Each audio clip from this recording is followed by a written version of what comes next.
আমি বললাম, আমি ব্যর্থ। আল্লাহ বলেন, বিশ্বাসীরা সফল হয়। আমি বললাম, আমার জীবনে অনেক কষ্ট। আল্লাহ বলেন, নিশ্চয়ই কষ্টের সাথে আছে স্বস্তি। আমি বললাম, আমাকে কেউ সাহায্য করে না। আল্লাহ বলেন, মুমিনদের সাহায্য করা আমার দায়িত্ব। আমি বললাম, আমি দেখতে খুবই কুৎসিত। আল্লাহ বলেন, আমি মানুষকে সৃষ্টি করেছি সুন্দরতম আকৃতিতে। আমি বললাম, আমার সাথে কেউ নেই। আল্লাহ বলেন, ভয় করো না, আমি মুমিনদের সাথে আছি।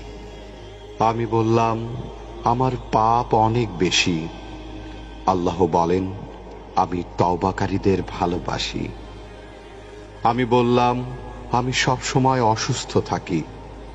আল্লাহ বলেন, আমি কোরআনকে রোগের নিরাময় হিসাবে পাঠিয়েছি। আমি বললাম, এই দুনিয়া আমার ভালো লাগে না।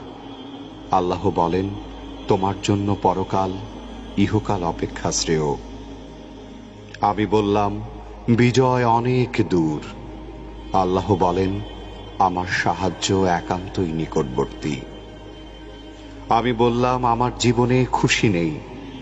আল্লাহ বলেন, শীঘ্রই তোমার রব তোমাকে এত দেবেন যে তুমি খুশি হয়ে যাবে। আমি বললাম, আমি সব সময় হতাশ। আল্লাহ বলেন, আর তোমরা নিরাশ হও না এবং দুঃখ করো না। আমি বললাম, আমার কোনো পরিকল্পনা সফল হচ্ছে না। আল্লাহ বলেন, আল্লাহ সর্বোত্তম পরিকল্পনাকারী। আমি বললাম, আমার কেউ নেই। আল্লাহ বলেন, যে ব্যক্তি আল্লাহর উপর ভরসা করে তার জন্য আল্লাহই যথেষ্ট।